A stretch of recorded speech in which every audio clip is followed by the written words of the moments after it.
बहुत समय पहले एल्डोरिया नामक एक भव्य राज्य में जरीन नाम की एक सुंदर राजकुमारी रहती थी। उसकी आंखें पन्ने जैसी चमकदार थीं और उसका दिल जिज्ञासा से भरा हुआ था। महल की शानदार जिंदगी के बावजूद जरीन को उन ऊंची दीवारों के परे रोमांच की तलाश थी। एक सुबह जंगल की पुकार से मोहित होकर वह राजसी बागों से होकर बाहर निकल गई। पहरेदारों से बचती हुई एक विशाल रहस्यमय जंगल में पहुंच गई। जंगल रंगों और आवाजों से जीवंत था, जैसा जरीन ने पहले कभी नहीं देखा था। वह पेड़ों की फुसफुसाहट और रंग बिरंगे फूलों से मंत्रमुग्ध होकर गहराई तक चली गई। समय कब बीत गया उसे पता ही नहीं चला। जब सूरज ढलने लगा और अंधेरा फैलने लगा, तब उसे एहसास हुआ कि वह रास्ता भटक गई है। वह वापस मुड़ी, लेकिन हर रास्ता अजनबी लग रहा था, जैसे जंगल ने खुद को बदल लिया हो। जैसे जैसे रात गहराती गई, अजीब अजीब आवाजें गूंजने लगीं। जो जंगल पहले आकर्षक लग रहा था, अब डरावना लगने लगा। पेड़ों के पीछे चमकती आंखें और हवा में गूंजती रहस्यमय फुसफुसाहटें जरीन को डराने लगीं। डरते हुए वह एक अजीब हिस्से में पहुंच गई, एक प्राचीन शापित जगह जिसे विस्परिंग ग्रोव कहा जाता था। यह जिन्हों और परियों का निवास था, कुछ अच्छे और कुछ बुरे। घबराई हुई जरीन एक पुराने पेड़ के नीचे बैठ गई और आंसुओं को रोकने की कोशिश करने लगी। तभी एक नरम नीली रोशनी उसके सामने प्रकट हुई।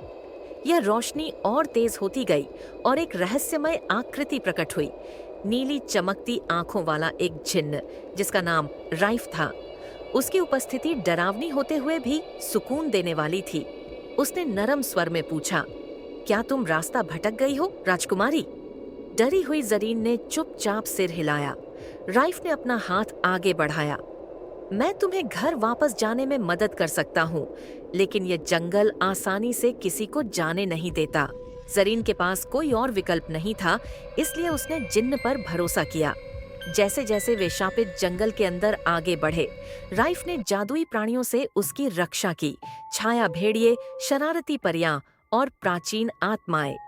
राइफ का जादू शक्तिशाली था, लेकिन उसकी दयालुता और भी अधिक दिल को छू लेने वाली थी। जरीन ने महसूस किया कि इस रहस्यमय जिन्न के दिल में भी अकेलेपन का दर्द छुपा हुआ है। यात्रा के दौरान वे बात करने लगे। जरीन ने महल की कहानियां, अपने सपनों और स्वतंत्रता की चाह के बारे में बताया। राइफ ने जंगल, अपनी अमृता और उस श्राप के बारे में बताया जिसने उसे इस जंगल से बांध रखा था। धीरे धीरे उनके दिल करीब आने लगे और अनजाने में ही वे एक दूसरे से जुड़ गए। जैसे ही वे एल्डोरिया की सीमा के पास पहुंचे, जरीन को एहसास हुआ कि वह राइफ को छोड़ना नहीं चाहती।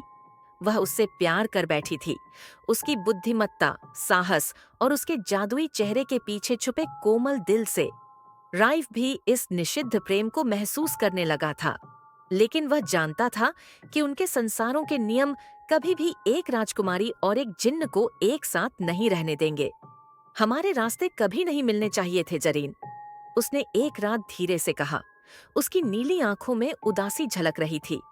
लेकिन मिल तो गए, जरीन ने नम आंखों से जवाब दिया, और मैं 1000 बार फिर यही रास्ता चुनूंगी। आखिरकार वे महल के दरवाजे तक पहुंच गए। महल के परिचित दृश्य और आवाजें अब जरीन के दिल को बोझिल कर रही थीं। यहीं पर हमें अलग होना होगा, राइफ ने धीमे से कहा। जरीन ने उसका हाथ कसकर पकड़ा और कहा, वादा करो, यह अंत नहीं है।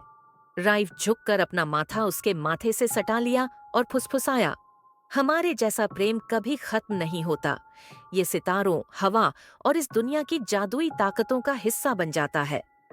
एक आखिरी गहरी नजर के साथ जरीन अपने संसार में लौट गई, लेकिन राइफ को अपने दिल में हमेशा के लिए बसाकर। वह अक्सर जंगल के किनारे जाती, उम्मीद करती कि उसे फिर से वह नीली रोशनी दिखाई दे।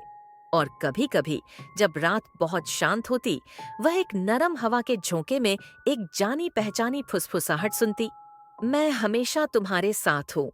उनका प्रेम एक किंवदंती बन गया, जिसे पीढ़ियों तक सुनाया गया। एक ऐसी कहानी जो याद दिलाती है कि सच्चा प्रेम किसी सीमा को नहीं मानता, चाहे वह जादू की ही क्यों न हो।